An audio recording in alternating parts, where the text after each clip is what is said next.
I always said, if we ever did something together, oh man, it would be awesome. It'd be out of control. And John would be billing us out of jail. Yeah. So I said to her, I said, stand still. And she's like, what? I said, stand still. I kneeled down and I picked her up and her ass was in my face and we're walking down the line. My sister said he left as Richard Cunningham and he came back as John Lennon. I offered the producers of PBR. I'm after refill, actually. I'm getting a little low here. And I turned around and I said, you just missed 10 grand. He goes, why? And I said, because that was me being a dick. 8G hit, and it hit so freaking hard. I'm like, maybe I should have landed in the grass. I can hear your laugh from here, not through the screen, but from. And I left there feeling like a bag of dicks. Oh, did she just say a bag of dicks? Yes, she did. We had to test a couple of my mechanics as terrorists and put them in the cars to.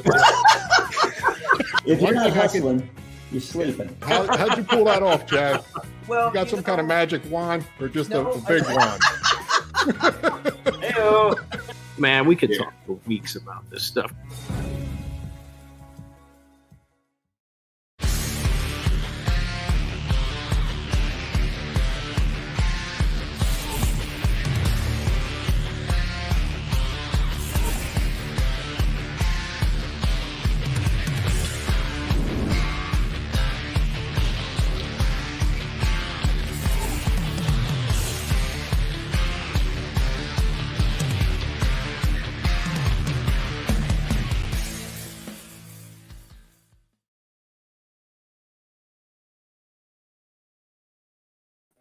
Hey everybody, it's Lou Santiago, and I want to welcome you to a new installment of 3 Lefts Don't Make a Right. Now, I just found out something. We're on Spotify, so that's huge, and we're moving forward trying to make this thing work like we need to. Tonight, we have CRISTY Lee. So you guys are going, how did you get CRISTY Lee? I'm sure that's what you're thinking. It's simple. You asked, we delivered. That's how we roll. That is what we do. We get the people that you guys want to listen to. And CRISTY Lee has got some stories. And there's one because we've got an investigative reporter we're going to find out more about, but we're going to talk about that in a minute. The next thing we're going to do is we're going to bring John on. Me and John are going to chew the fat, tell you guys what's going on. And then we're bringing in CRISTY Lee, and we're going to have a good old time because she's up there in Michigan, and you know she's cold. So here we go. John, where are you at?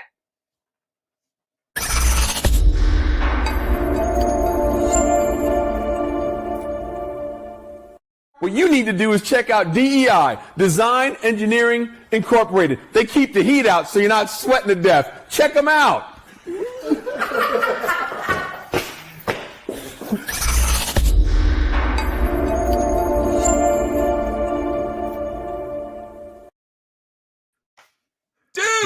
Yo. What's happening? You know what we keep forgetting to do is hashtagging DEI in the posts. On the social media. For some reason, I don't know why, but we've been forgetting to do that. DEI is back on board for 22 if you didn't hear. Yeah. So Buka was sick with he was sick with the COVID, sent me a text last week, said he's feeling better, but not 100%, but he's going to be reaching out, giving us direction for this year. And cool. Hot Rod Power Tour, they're behind that and want us to be on board. Cool. So Hot Rod Power Tour. We'll figure that out. Make a note. June, I don't know when it is. Somebody sent it in. Starts in Memphis. Goes to Nashville. Yep. At least it heads then east, Atlanta Motor Speedway. Yeah. And they're going to have Ralph there. Yeah. Yeah. You only have 3 stops. You only have 3 stops on your list that you gave me: Memphis, Nashville, and Atlanta. No, there's others. Short? No, there's others. I abbreviated because it gives the direction. I didn't put them all down. I only got so much time. There's usually more. Yeah. Cool. Yeah. So I mean, we got to tell everybody, what's the deal with the Spotify thing, man? What's going on? Spotify, we brought on Brad, sound guy. Brad's uploading. He's actually cutting them down to make them more of an audio than a video. Right. Because a lot of times as you'll see tonight, we hold up pictures, we speak to the picture. It makes it a little difficult for the people at home. There's only so much we can do with that, but he's streamlining and cleaning them up, and then he's uploading them. But he's not doing it live, so he's editing them down so they're more interesting for audio. So what we're going to have to do is we're going to have to speak to the pictures, which means Christy Lee's going to be our guinea pig this week. Yeah. She's probably going, Lou, that bastard. What is he doing to me? You got to talk to it like it's a blind man watching and listening. So you got to actually break it down and explain what we're looking at in detail. And some of the pictures we have, we really want to break them down in detail. Yeah, especially next week with Rob Ida. Oh yeah, Rob is very visual. And speaking of next week, I'll be at Barrett Jackson. I'm leaving out Tuesday. I'll be back the following week. Jared is filling in. Already sent him the outline for Ida. He's on board, so we're good, and we'll make it happen. Don't worry about a thing. I'm not worried. We got this. Ida's a talented dude. The Tucker build. I wish I could actually, if I can, I may jump on for a second, or even, I am going to be watching. Brad, don't let him on. I'll watch. I'm just Ken, don't let him on. It's going to be okay. He's just going to come on because he wants to see what we're doing. Just let him watch. I'm bad. But you're right. We do have Christy Lee, and I think we got probably a dozen requests for her to come on. Oh, we asked a few times. She was always, where is she? Where is she? Yeah. So but we got her. That's all that matters. Yeah. We got her. How'd it come about? Talk about the background. How you, who, you, her. Well, so what I met Christy Lee because of Carfix, and when they shoot the shows at Brenton, the only ones there are whoever's shooting that week. So for literally for a couple of years, we met the first year when Velocity came out, when it was new, Motor Trend, and we did the show, we did SEMA, and then I didn't see her for like 2 years, maybe even 3. And then we had bumped into each other. We bumped into each other at a couple of shows, and then we did the build for the guy who had cancer. But really, that's like it was sporadic, and we had dinner once. Yeah. So that was really it. The times we've talked to her, she's great. She's always been good to me. I got no complaints. Well, we'll catch up. And when we had dinner, I personally think that she was trying to throw herself at me because I'm just like this serious chick magnet, but I'd say no.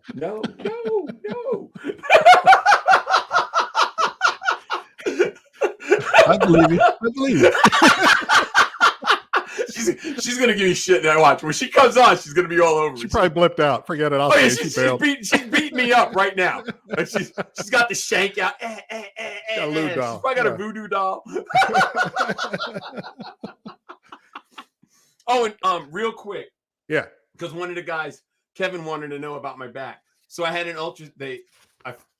the hematologist wanted me to have an ultrasound. I had the ultrasound, and the lady who did it, she's not a doctor. I just said, "Is there anything weird?" And she said, "I didn't see anything weird."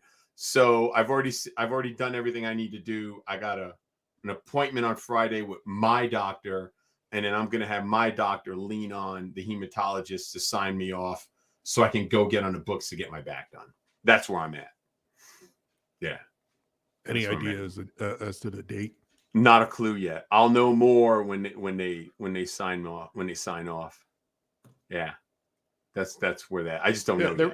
Like I said, the reason I asked, same as last week, the Philadelphia Auto Show wants us to do the podcast live. Yeah. From there. Yeah. And I want to do it. I don't know when I'm going to be able to get on the books yet. That's the whole thing. Yeah, that's March 13, I think, Philadelphia Auto Show. Something like that. Yeah. But either way, it's coming up. You got a question mark there. Yeah, it's coming up. It's in the next couple of months. We'll be good. And if I can do it, I'm going to do it. It ain't a problem. I'll get in the car and I'll drive. What's the big deal? Yeah, it's only 4 make that run. I can make that run in my sleep. Unless there's snow. But it snows in March. Snow, please. All right, let's get Christy Lee on here. All right, let's do this because I'm sure she's going to give me crap. So let's make this happen. All right. All right, you sounds guys, good. we're going to a Sounds break. And when we come back, you'll have Christy Lee. Do it. All right. For more than 25 years, DEI has been controlling heat and sound, all with products developed to protect components and drivers alike, and has become the standard by which all heat and sound control is measured. Each product is developed with solutions to problems in mind. DEI knows when it comes to making and keeping horsepower, heat is the enemy. Innovative technology allows us to develop the highest quality products, quality driven, and that's why the best builders and race teams in the world use DEI.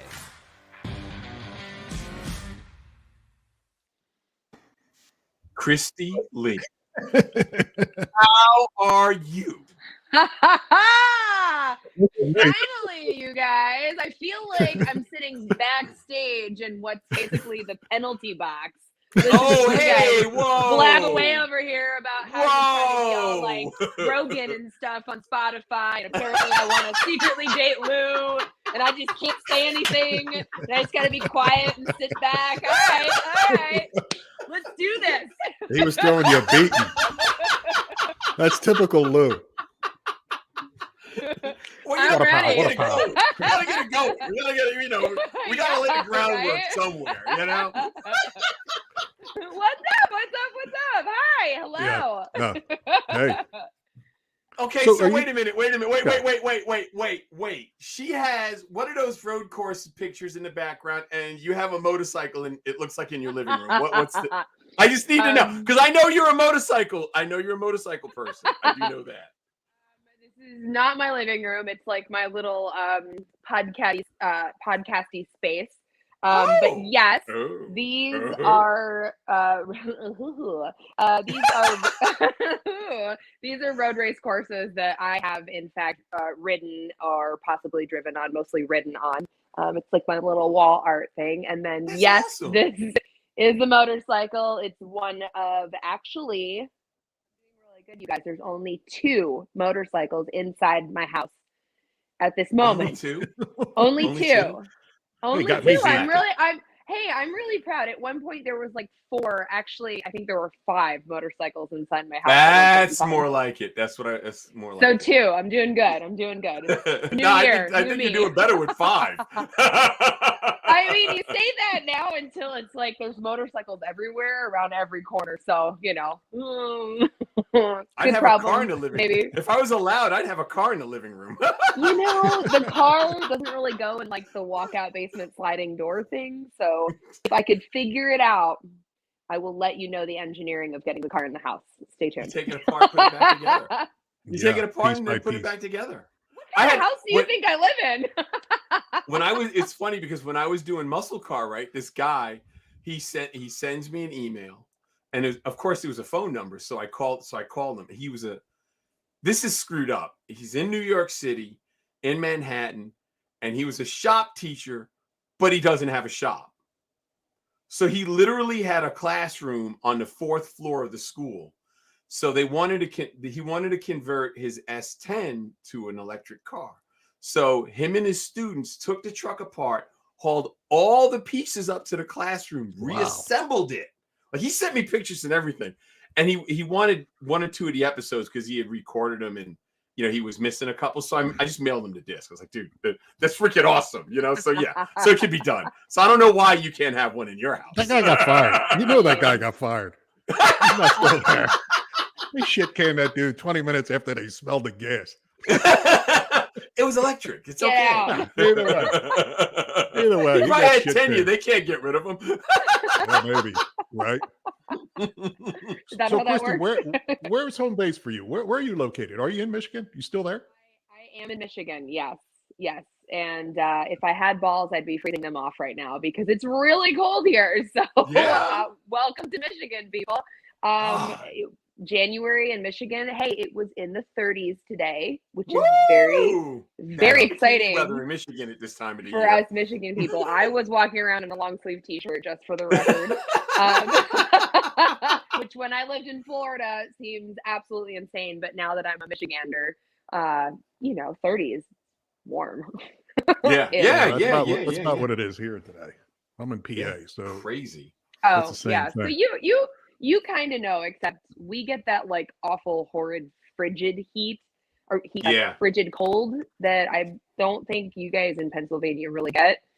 Maybe you do. I don't know. It's the negative temperatures where I'm like, I'm done with you, winter. Like I can't handle it anymore. Well, you get that really bad humid cold, right? Because of the lakes up there. Wait. You know, everybody in Michigan says that. Oh, it's more humid because there's like lakes and stuff. I come from Florida. I hail from the great state of Florida, the capital of humidity. So I will argue to the death that the swamp that Florida is, God bless my home state, like Michigan does not compare to that level of humidity. Because see, like out in Long Island, right? When I lived in Long Island, the cold was a little bit different than places in the city. You know, is this one of those like stupid arguments of like I'm curious. No. I'm curious because like the thing it's one of those things like what I've learned over the years is like everywhere's just a little bit different, and it's just because it's the geographic location. Like I know when you get in New York, and Philadelphia, it's like that cold gets down to your bones, and I'm wondering if Michigan is like that. That's what I'm wondering. Yeah. Once it gets you, it kicks the shit out of you. Yeah, see, it's hard to recover. Yeah, the wind just kicks across like the driveway just has like a certain gust that just comes across it every now and then. And when that kicks up and it's at night and you're like, I'm just gonna run out to my car and grab something really quick. You're like, this is a mistake. It reminds you that you're in Michigan and it's winter and it's very cold. Like I said, I'm good until it reaches that like single digit mark, and then anything below that, I'm just like, I'm done. I need to hibernate now. I'll see you in spring. CRISTY, like, it's been fun. You mentioned Florida. Let's back up and talk about where it started, Daytona. Ooh, I need a drink for this first. Hold on, we're gonna talk about Florida. I'll talk. So Daytona's known for Bike Week. You're into bikes. How was it when you were a kid growing up, a Bike Week in Daytona? Oh, Daytona. Daytona was like a weird vortex of all the things racing. And for the locals, oddly enough, we actually tried to avoid Daytona like the plague. I'm actually not originally from Daytona. I'm from a small town outside of a small town outside of Daytona. So for those people who've spent time lurking around Central Florida, the East Coast specifically, I'm from DeLeon Springs, which is about this big.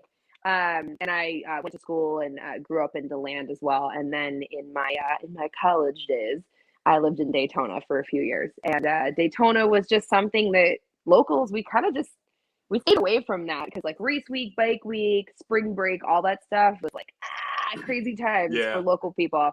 And there, just so many people roll up to Daytona for this 1 week event or this 2-day event. We kind of avoid it. But once I got in my teenage years, I was always a waitress, bartender. So once I kind of like, breached into that category of like, wait a minute, there's going to be a ton of people here and I can make money during race week. Then I was like, this is fun. I'm into it. And of course, like there's a huge, huge, huge motorcycle community there. And so I started like hanging out with people that had motorcycles that rode in a couple different groups. We had like certain meeting spots in Daytona. So I started riding as a passenger, and like the next step was obviously to get my own motorcycle, which is way better. And it's kind of like no turning back from there, right? That's how it all started. And that was I've been riding for like, I don't know, I'm gonna date myself right now, 19 years or so. It's been like a long time. So you got wait. I mean, I just got my motorcycle license like 5 years ago. In my early 20s. No, she's a valley girl. Yes. I feel so old at 23. So, CRISTY, I read that your dad had a repair place, an import repair shop. Is that how you got into cars? It seems like your dad was your big influence and got you into wrenching and your interest in cars. No? Tell us about that. I have my dad to blame for like all of it. I blame him for everything. Not one or two things, all of it. All of them. It's all his fault. He owned an import repair shop, oddly enough. So like cars were kind of just part of my upbringing. I never thought that it was actually like a thing. It was Yeah. that was just what we did. Like cars were great. You know, you're driving down anywhere and it's like, ooh, what's that? Like, oh, look at that car. Like it was just part of my life. So he owned that shop basically my entire upbringing. He still actually owns the shop.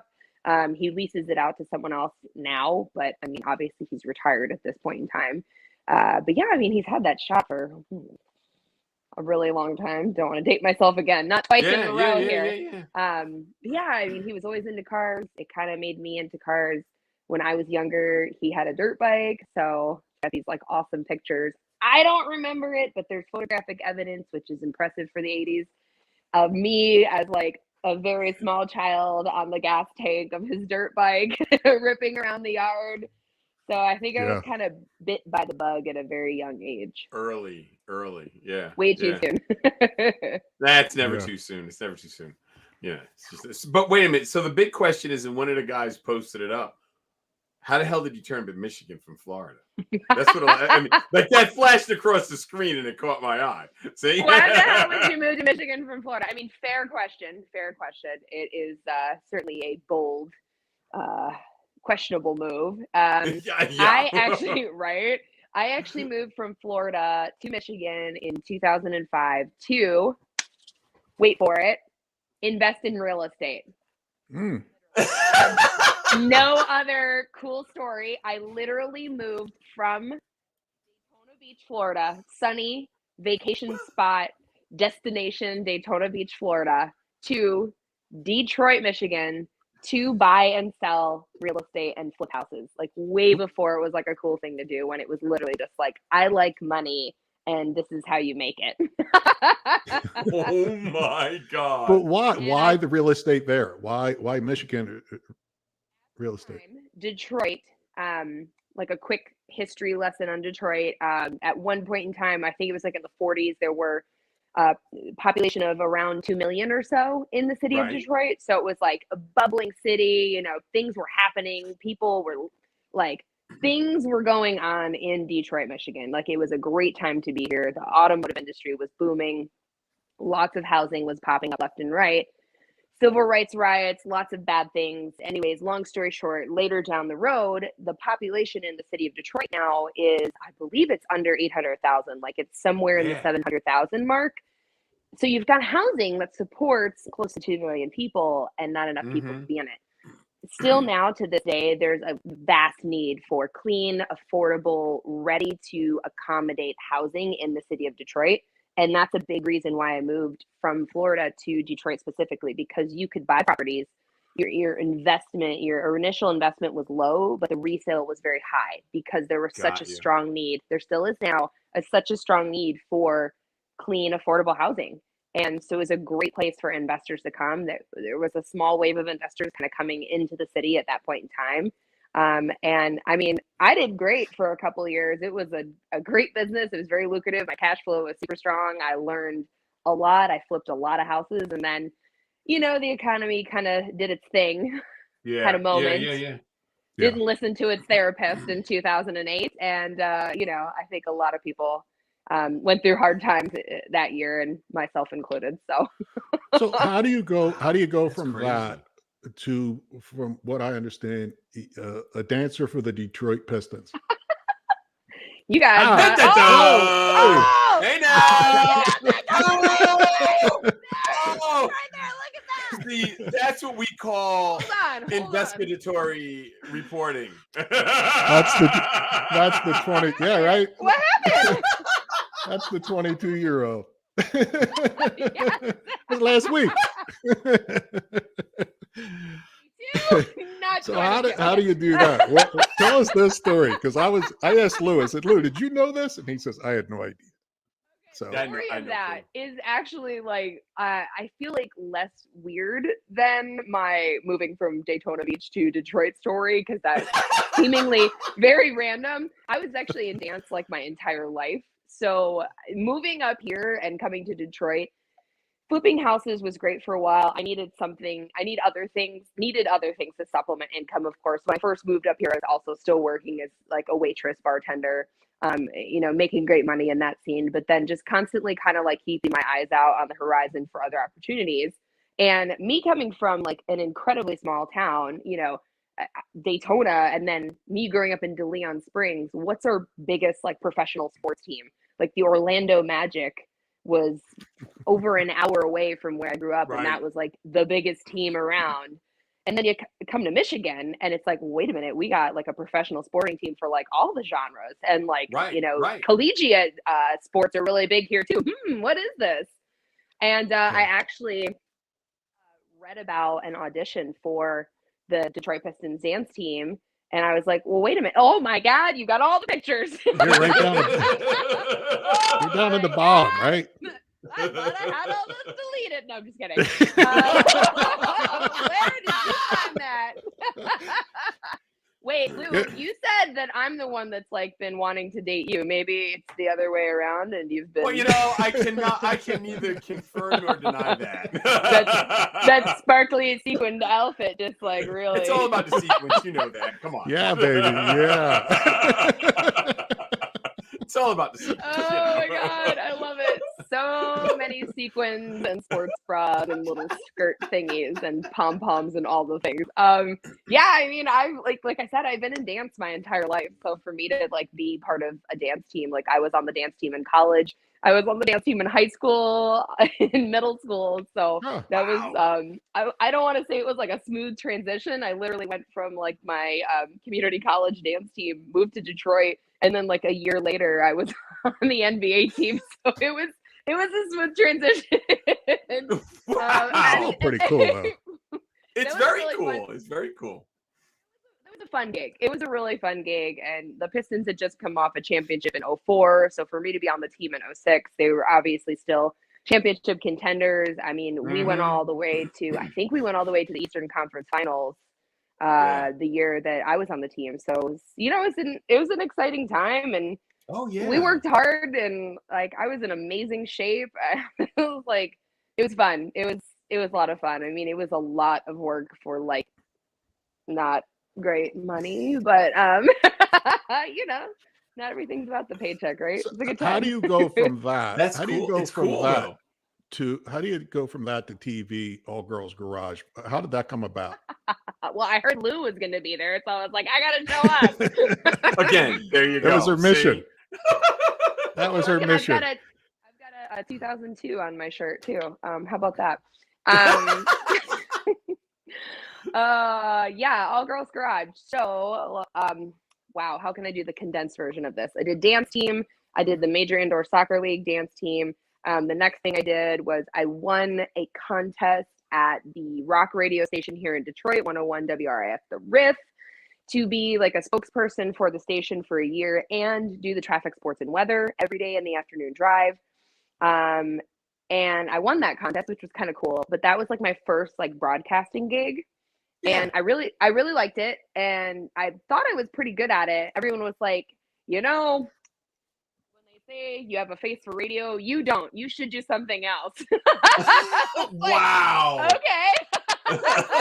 Wow. Yeah. All right. So then I actually got a gig at the Detroit Red Wings as the in-arena hostess, doing like all the live interviews, like all the in-game promotions, interviewing players, all that fun stuff. And that was my first like live on camera gig. The next thing I did was work like lots of stuff. Work the auto show circuit as a narrator. You know, the girls that stand on like the hamster wheel with the car. They're like, this is the Jeep Grand Cherokee. I did that. I know. I did that, and I definitely felt like I was probably one of the only girls that was like legitimately a car girl, and that, you know, when we were talking about things like a Hemi engine or variable valve timing and this little spiel that the agency gives you, like I knew what that was.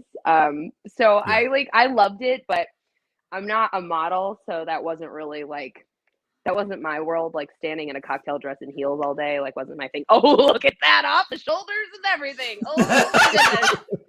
Oh my goodness. You guys found all the pictures. Look at those eyelashes too. Oh boy, they're really out there. Oh, yes, they are.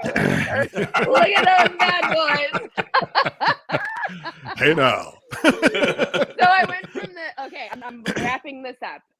Rent from narrating. I'm at the Providence, Rhode Island auto show, a show that no one wanted to work except I have family in Rhode Island, so I actually wanted to work it.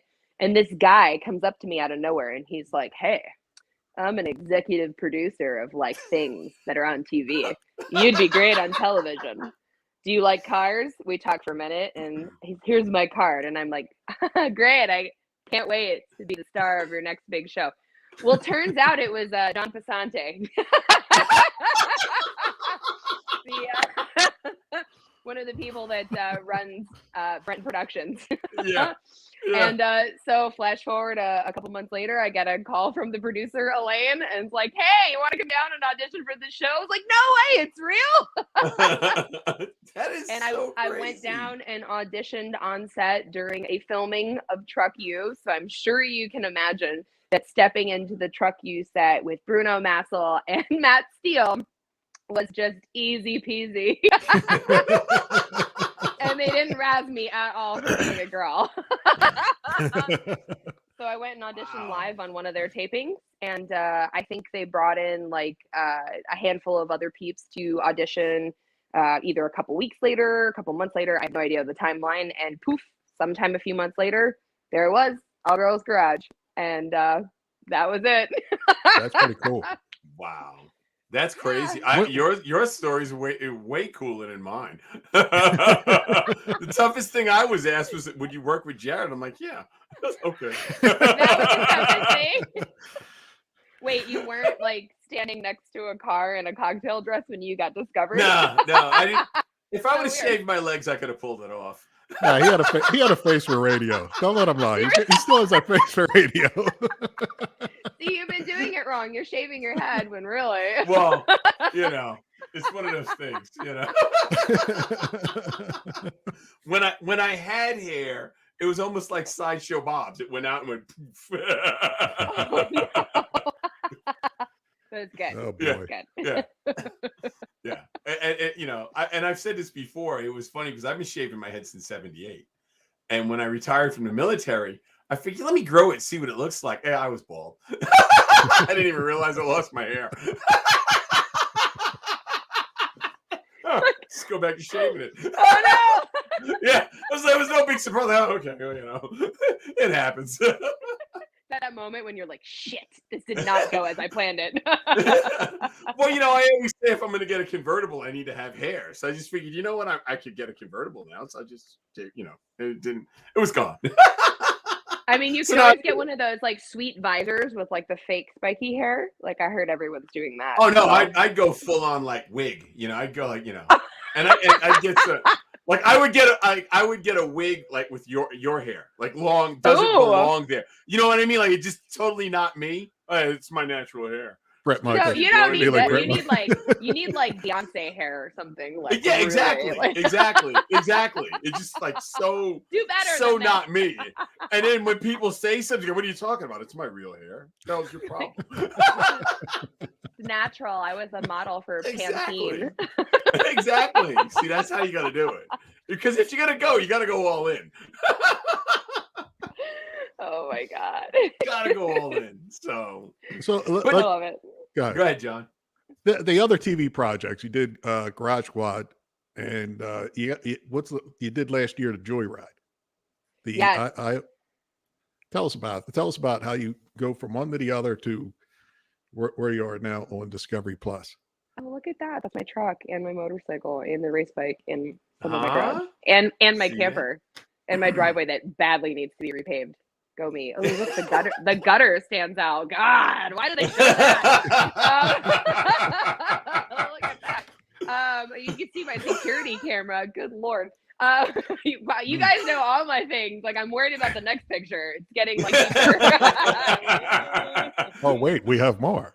This was last night. Like, Goodbye. I gotta go. We did pull the picture of you and the dog in bed. We talked about it last week. We were cracking up. Lou and I, we were acting like clowns. There you go. There it is. Oh, my puppers. That's the inside camera. That's a thirst trap right there is what that is.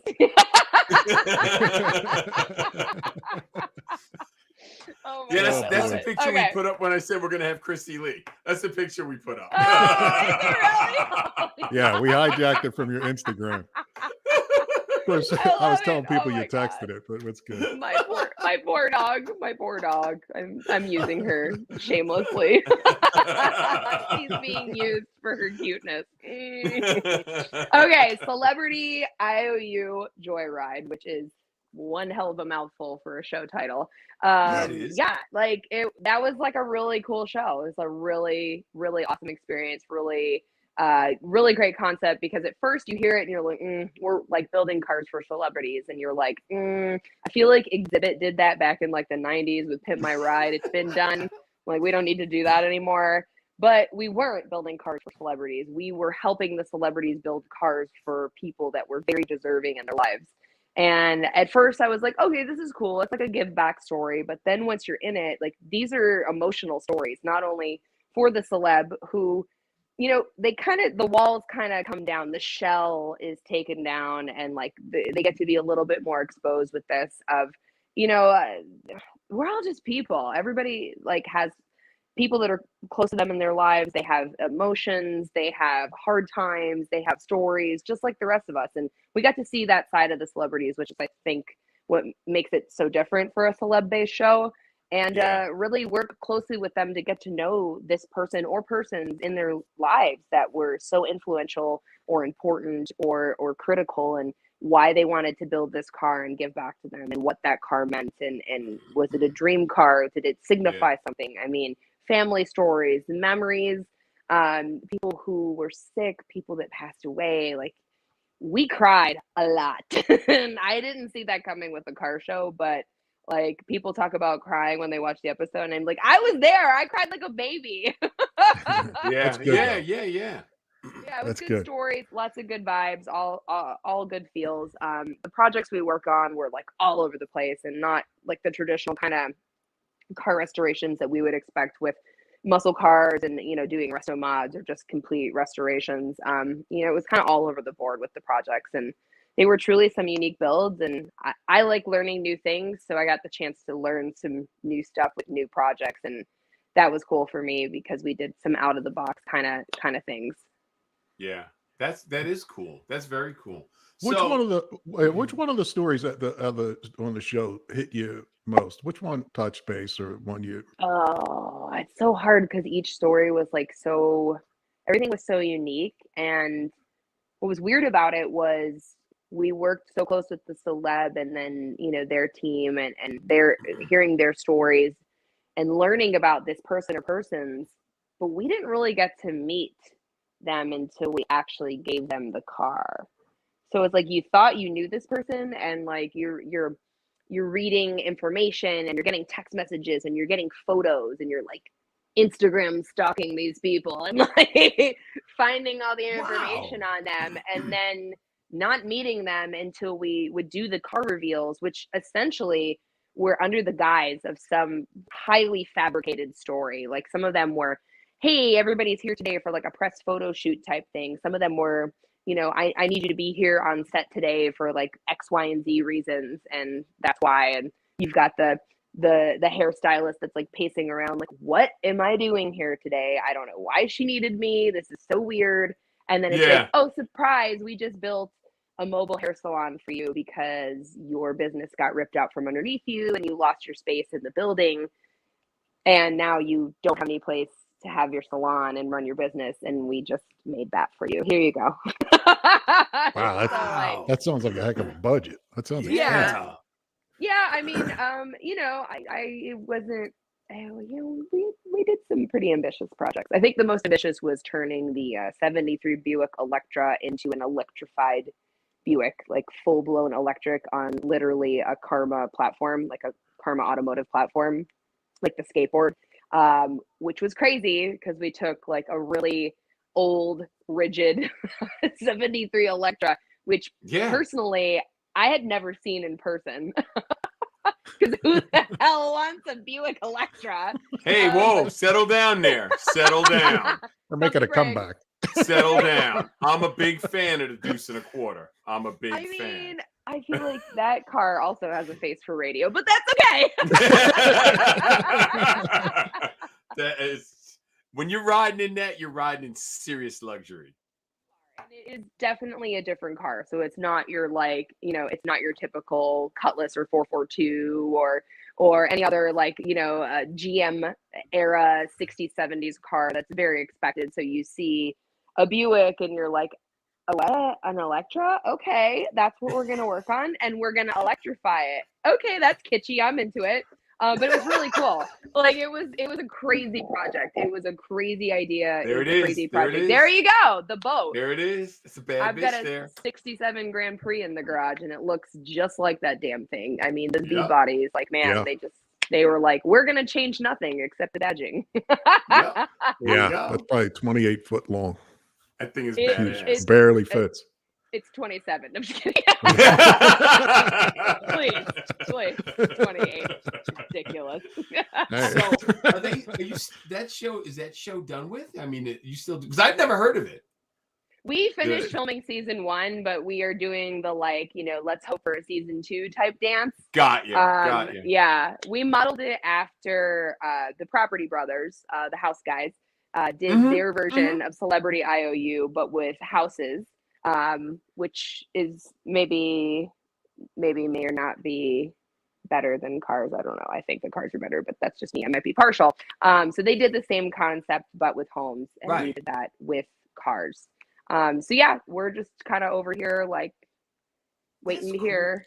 I Well, like that's it. only Discovery Plus. There you go. Discovery Plus. I was going to say, if people want to find it and check it out, it's on Discovery Plus. Yeah. That's yeah. why you That's probably why, haven't that's seen why I the never heard commercials. of it. Yeah. That's why I never Yeah, you heard got to do the Watch streaming. Discovery Plus. Celebrity IOU Joyride. Do it now. Hit rewind. I'm Gotta watch actually Disco filming. Plus. I'm filming another show right now, but this is live, isn't it? This is live This is live. Yeah, it's live. Yeah. Whatever you say is out there and stuck. Yeah. because And they're we'll hold it against you. making the official press release for the show tomorrow. Ah, So, well, like, you got to. You can crack some of it. Somebody a is little. gonna get me if I say something. I just know it. Just whisper it in my ear, and I'll tell him. I've known to be a rule breaker. You've said this to me before, Lou.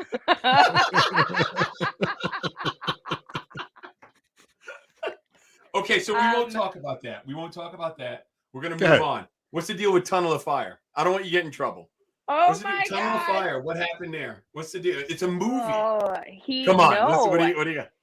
It was a live special on CMT, Country Music Television, that I hosted at Sturgis. Oh my God, this was so long ago, you guys. This feels like a lifetime ago. Okay, Tunnel of Fire. The gist of it was Clint Ewing was going to take his sport bike. He's a stunt rider and super cool guy. Take his stunt bike. His I think he was on a 600 RR, like a CBR 600.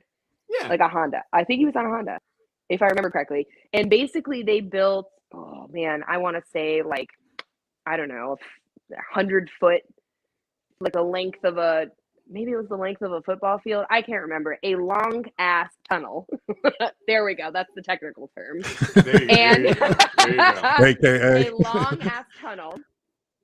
They built like a metal structure around it, and then covered the metal structure, like just the metal beams, with cardboard, soaked it in, I believe, diesel fuel, and lit that bad boy on fire, and created a tunnel of fire.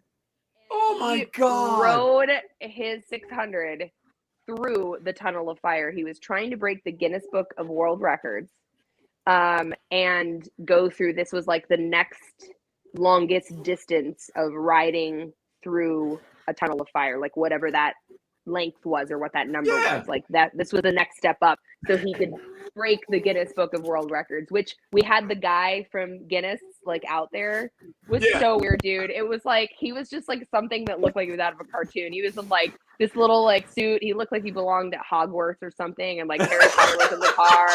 Like, and he's got his little like clipboard, and he's like, "Oh, I'm from the Guinness Book of World Records." It was so weird, dude. Like, it's so weird. Not dissing those guys, but it was like, where did this guy come from? But it's the thing. So okay. And he had his little like tape measure and everything to like make sure everything was legit. But basically, Clint rode his bike through the tunnel. There it is. That bad boy was on fire, and he made it about, I want to say maybe a third, possibly a quarter of the way through. Before he dumped the bike, which I have my theories. But he dumped the bike, and they built the side of this. Like I said, it was literally cardboard.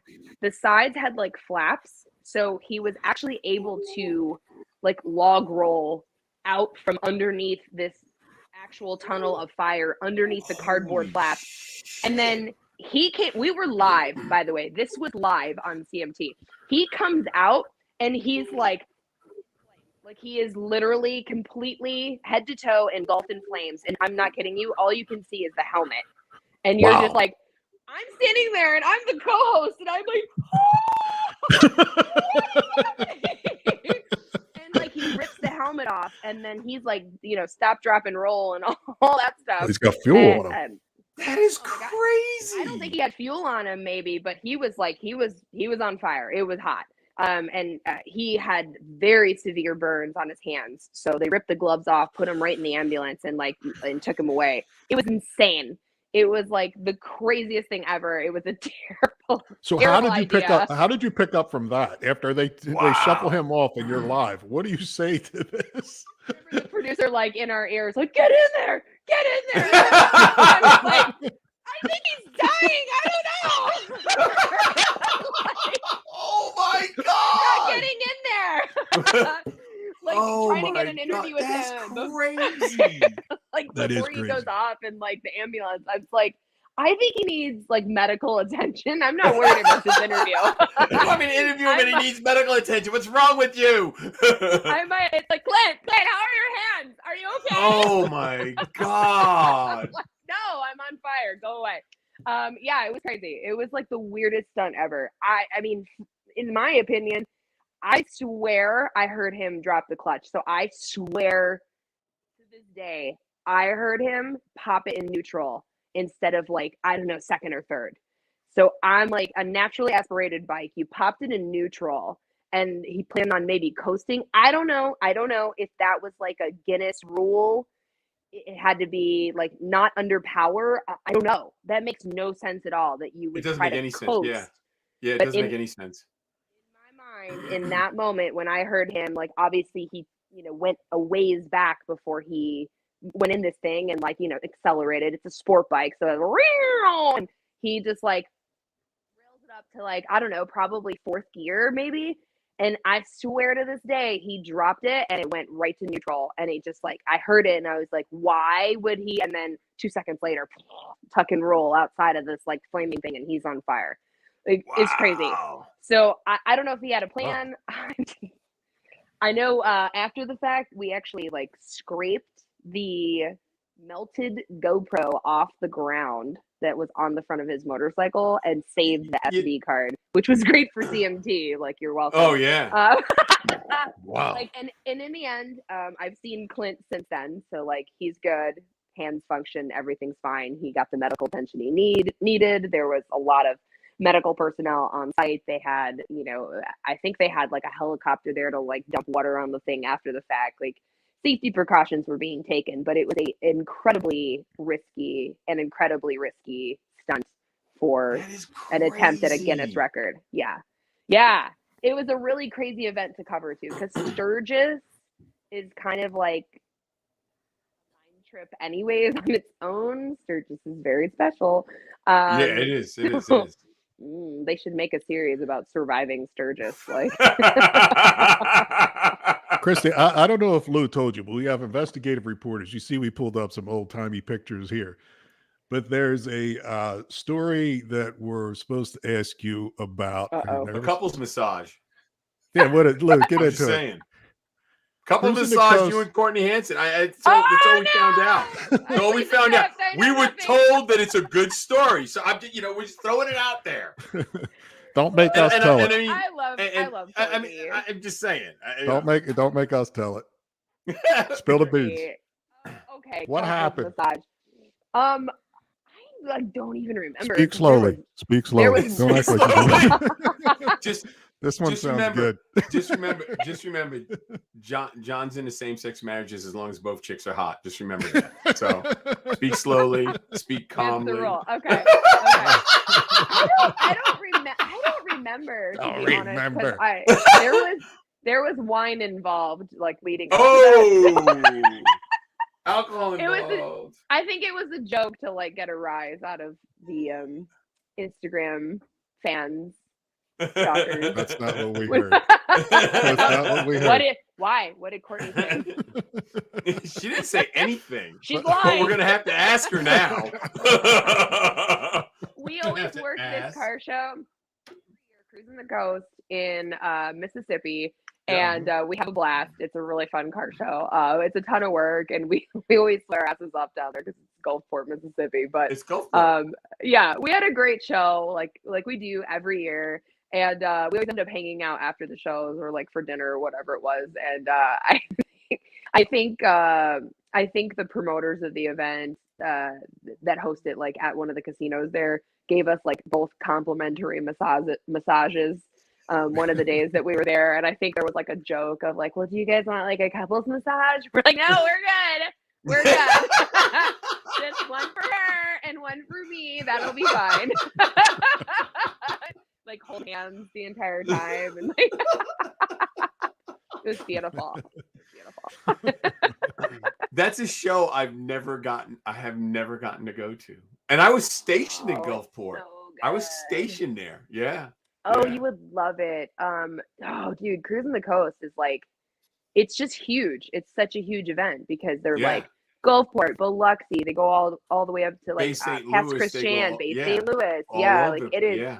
A huge spread, and there's just tons of cars. They have like all the things, the parade and bands and like the flame throwing contest and the big car shows and like the contests. And it's just a massive event. So it's just like, it's really rad to see like such a huge collective group of automotive enthusiasts in one place at any point in time, but over the span of basically a week in not just one area, like the entire coast area there. So it's a cool event. Especially since you have history with Gulfport, you gotta do it.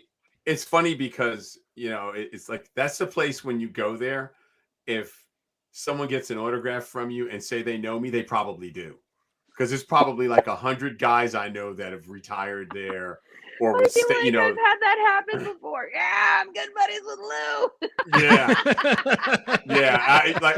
I know my one friend Vinny. Probably are. Vinny's got an autograph picture in his shop in Gulfport. Yeah, I mean it's funny because they'll all tell you, I saw CRISTY Lay. She was a Cruising the Coast.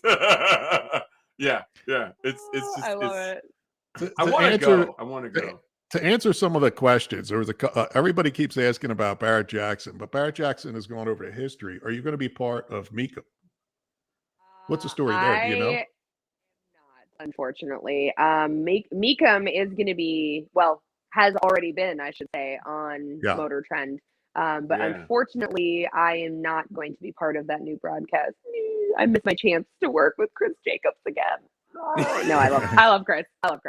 I'm honestly, I'm filming this new show right now. So like, I'm literally just bogged down to here with filming. Like I was filming all day today, filmed yesterday. I moderated a panel for Stanley Black & Decker today. I had 2 conference calls. I drove to 2 separate cities. I grabbed dinner and then I sat down right when this interview started. I am very tired. And then I lost my other ring light. So I had to get my second ring light, for that podcast glow. The podcast glow. Yes. The other question was, has anybody on the panel worked with Jessie Combs? I met her, but I've never worked with Jessie. She was a ball fire out at SEMA. I we did. were out clubbing. Yeah. Obviously for Yeah. 3-4 seasons, I think. God, that seems like a lifetime ago. Yeah. I honestly, I hadn't seen Jessie since like SEMA the year before. So I think that was Yeah. kind of like the only time we really crossed paths. I saw her at a couple other events like here and there over the years, of course. Like I think one time I saw her at X Games, and it was like I was reporting for ESPN, and I was inside like the racetrack area with like a row of motorcycle flat track bikes next to me, and I got my little microphone and my clipboard, and I see her like outside the fence, like like yelling, and it's like, "Hi, it's so good to see you!" And that like that's the best we got. Yeah. What's it been? 2 or 3 years since she passed? I mean, time flies. It's probably 3 years. 3 years at this point. Yeah. She was trying to do the land speed. 2019, Yeah. because Yeah. I was doing a satellite media tour with Bruno for Garage Squad that morning, and I always turn my phone off during stuff like that. It's a huge distraction. And we had like one of our live interviews in the media tour, which was like probably, I don't know, 2 or 3 hours long, got canceled right then. So they were like, okay, just kidding. You have 10 minutes if you need to grab water, take a break, whatever. So I grabbed my phone, turned it on, and it was just like, what? I'm looking through my phone and I can't even ingest it. And Bruno just looks at me, and I've known Bruno for a long time, and he just had this look of like, I can't tell you this. And that's what he says. He's like, I don't know how to tell you this. And then what? Like as I'm looking at my phone and seeing like what is happening, like it's just, yeah. So I remember that moment very specifically. It was 2019. It's crazy. It doesn't, like you said, time just disappears. It's hard to believe. Yeah. It's been that long. Yeah. I like Jessie. I mean, when I saw her the year before SEMA, you know, we've talked in the past, but she was busy and I was busy, and she was doing the land speed thing, and I was like, just be careful. And she looked at me kind of funny, and she goes, you know, it's like she started to say why, and I was like, Jessie, you know, it's the dad in me. Just you got to be careful doing that shit. And I left it at that, and then she passed. Yeah, doing that, and as long as But you know what, she knew she was happy doing it. She was happy doing it. She told me she was, and that's good enough for me. Racing is like it's the thing that we love with the risks that we're not willing. It's the risks that we take with the consequences we're not willing to accept. You know, like I mean, I am heavily involved in the motorcycle race community. I spend a lot of time at the racetrack myself. Like I'm not very fast, but I spend a lot of time on the racetrack. You're opening yourself up to a different realm of danger. I mean, land speed racing is like a whole other realm of danger, and it's like a passion. I cannot imagine. I can't imagine my life without motorcycle racing. I cannot tell you how many times I've been at the racetrack, both under like professional settings and amateur settings, where you know a rider succumb to their injuries, and like it's horrible. But we keep doing it because we love it. And that's what Jessie did. Like she loved it. And there was nothing that was going to stop her from doing that. And like, there's something to be said about that. Yeah. And that's why I'm saying, I mean, I knew she was cool with it. She told me, and that's good enough for me. It's, you know what I mean? It's just, and like I said, it was just at that moment, it was the dad in me. You know what I mean? I had to say something, you know, because of course I considered her a friend, you know? And there had been times where I gave her dad advice, just like there were times when I've given Jared dad advice. You know what I mean? If they ask me, I'm going to tell them, you know, and I'm going to give them an honest answer. So it's just one of those things, you know. So, but yeah, I liked her. She was good people, you know. So it's and she died doing what she liked doing. So I can't complain. She enjoyed it. So she did. Yeah, so we're cool. All right, so we're going to move on to something else because that's a topic that we Let's touch on something that interests me, which was your relationship with Dodge being Mrs. Claus, Goldberg being Santa. I need a drink now, you guys. Oh my the Mrs. Claus from thing. Jessie tragedies to Goldberg to really bad costumes on Dodge commercials. Like, hold on. We just want to keep you on your toes, Christy. One thing I know. It's working. It's working. When we giving away a Hellcat, what was the thing about 2-3 weeks ago? Giving away the Hellcat. What was the contest Dodge was running? I wasn't involved in that. I was not cool Oh, I enough thought to you be were. part of that promotion. I was not cool enough. I didn't make the cut. I did, and then I didn't. They were like, "We want you to do this," and then they're like, "Never mind, we don't." We're like, wait a minute, wait. Yeah, somebody told me you were on the list. Claus like 4 years ago. Never mind. Was that 4 years ago? It seems like Never mind. You're all news now. Do you still got the suit? You don't have the suit. Do you? No, I don't. God. It wasn't a suit though. Okay, wait, time out. So like this was the thing with like wardrobe because we roll up to this like big LA set and whatever, and we had like wardrobe fittings like a couple days before, and like everybody was Christmas themed, right? So everybody's got like the absolute expectation of what you'd think Christmas wardrobe would look like. And like elves and like, you know what I mean? Like reindeer and all the like Santa's workshop looking type outfits, freaking Santa hats left and right. And everything looked really cool. It was very like what you'd expect, like, LA Hollywood type of commercial that's Christmas themey to be.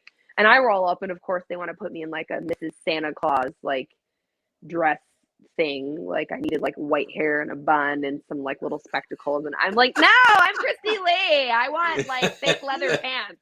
Okay. They could be red. Exact. So like I kind of convinced them that I needed like to be a little edgier. And I actually went out and bought. Yeah, that was edgy, you guys, right there. That's the. He looks miserable. He's the miserable Claus. That's the edgy. That's the edgy. Like, well, that's because I kicked him out of the driver's seat. That's the best shot right there, because that was like my 2 seconds was to like roll up and be like, Santa, get lost, and then the next scene cuts what to happened me, to the sleigh? Me, where's the sleigh? 5'2", kicking Bill Goldberg out of the seat, like move it or lose it. The sleigh, I believe it's on display at Dodge.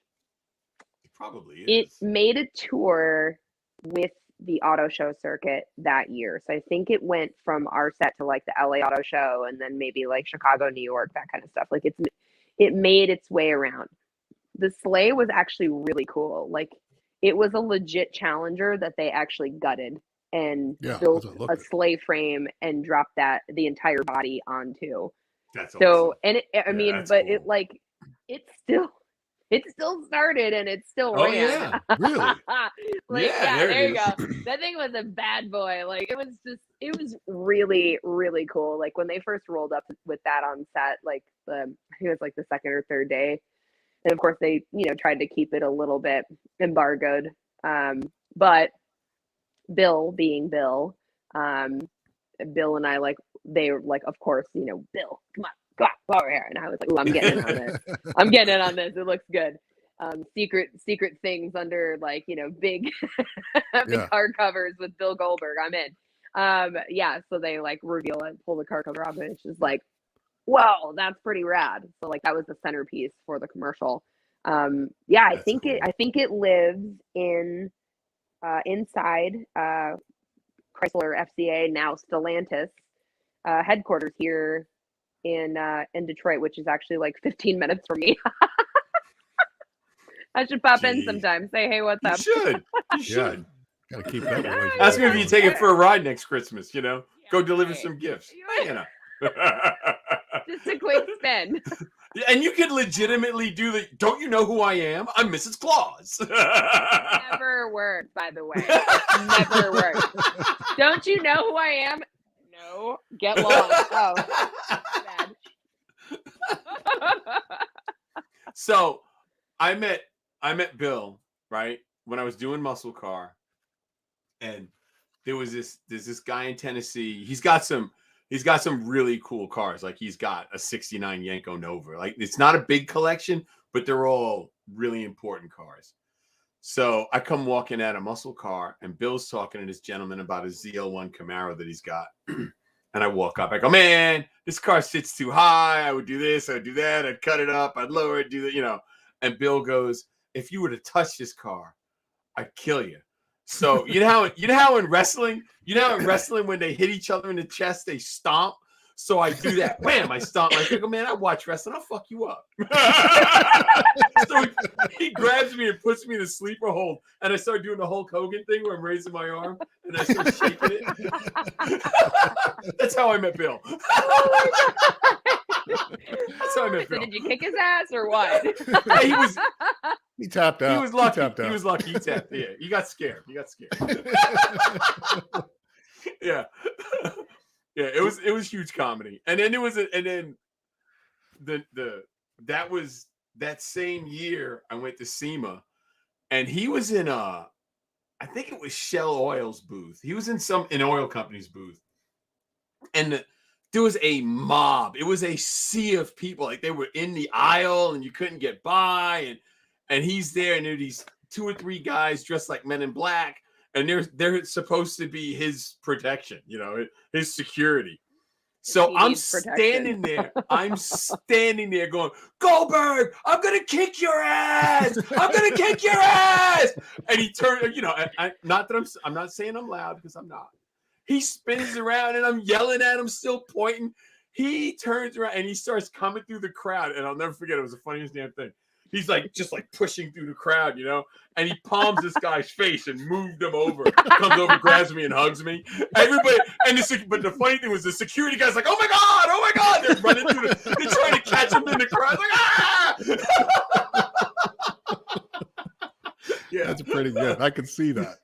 And the security guys were probably huge, but looked like dwarfs. Oh, yeah. Yeah, but next to Bill. Bill, they were small. You know what I mean? It would be like me standing next to Bill, Well, how do you think I feel standing next to Bill? I feel like his awkward, 9-year-old niece. Like, hey, Bill! Yeah. Some ice cream Uncle or Bill. Uncle Bill! I'm hungry. I actually spent a lot of time with him when we were in Saudi Arabia a couple years ago when they had that crazy car show. Yeah. Bill kind of took me under his wing because it was a little weird being there as a woman at that point in time. It was just kind of an interesting time to be in that country. Yeah. So I definitely needed some kind of chaperone vibes going on, in some capacity. The first day I got there, I didn't. And Bill was like, yeah. You're yeah. I'm like, okay, Uncle Bill. Yeah. Yeah, I spent 7 months there. I spent 7 months in Saudi Arabia. Yeah. In a very, very different capacity different place than I did, though. Yeah, it was different then, What part of, because Saudi is huge. What part of Saudi were you in? I was a specific area, or we were the command was in it was above Dammam, but okay. I was the parts expediter for the battalion. So I had my own car, and me and Tom, we would go wherever we needed to go to get parts. So we just ran around the country like we owned it. So yeah, I was everywhere. I mean, just wherever we had to go. Yeah. Yeah. But the whole Middle East is kind of, it's different. It really is. I mean, it's just a different place. It's a whole different vibe.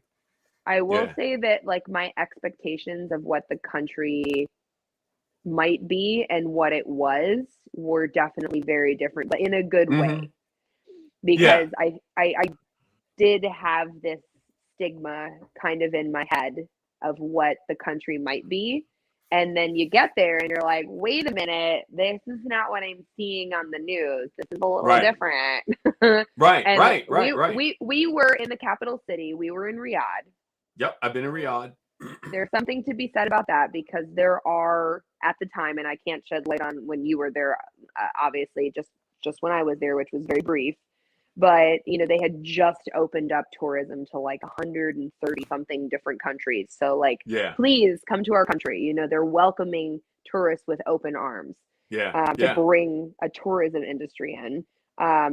So yeah, there are regions where like close to Yemen in that area, like you may not want to travel there. Just gonna put that out there. But Riyadh, the capital city, like it was actually a fairly peaceful, passive place. And the first like 2 days I was there, everybody was so freaking nice.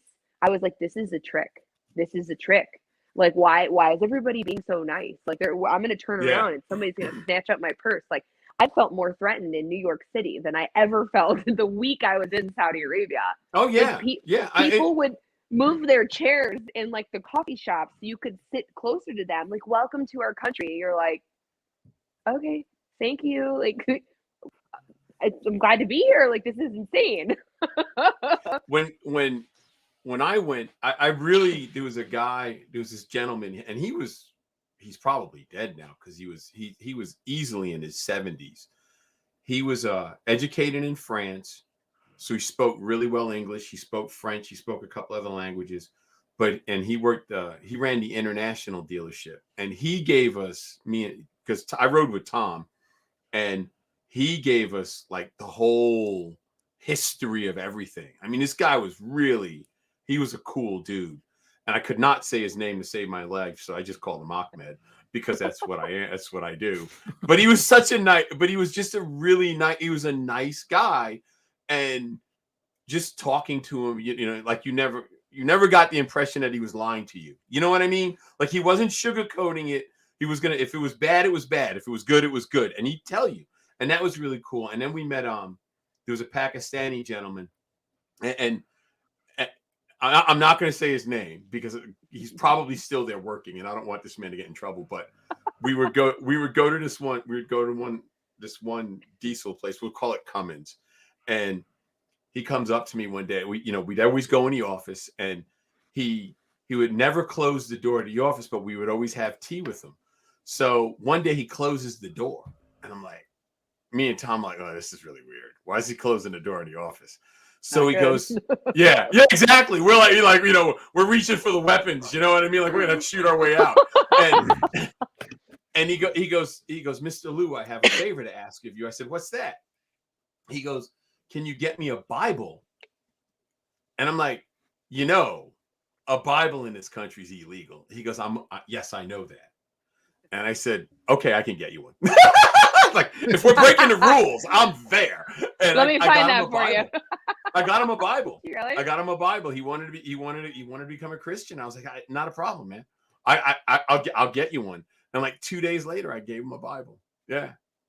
I thought you were going to say 2 days later you ran into him and he had no hands anymore because he was caught reading a Bible. Well, we wouldn't have ran into him. We wouldn't have ran into him. He would have been locked up. Yeah. True. He would have been locked up. Yeah. Because they're illegal. Yeah. But I mean, that's. Oh yeah. Hey, but flash the light. Oh man, all right. So here's what we got to do. We're over our time limit. So Rob Ida. Rob Ida's next week. But hold on, before we do that, here's what we got to do. We got to shut it down. So Christy Lee, say good night. Tell everyone good night. Thanks for coming on. Appreciate you. Thanks for coming on. You can use your sultry voice. It's okay. You would like that, wouldn't you, Lou? Hey. Calm down.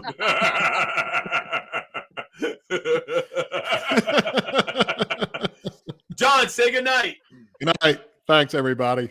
Next week, we got Rob Ida and Jared will be our special guest host. So we will see you guys next week on Three Lefts Don't Make a Right, and check us out on Spotify because we are there now. Later. Thanks.